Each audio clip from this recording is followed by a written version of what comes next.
मरे घर पनिया पिलाई दी है जान गे, कफन ओढ़ाई दी है टूटत ही जब प्राण गे।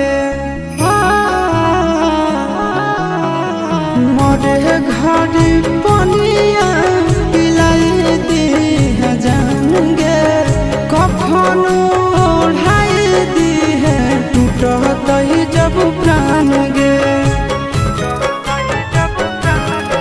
हगे हमारा से तोरा जाती प्यार होता भेंट सक छात कर लगे। हगे सोनाया गावा हो भरती पाटनवा में आके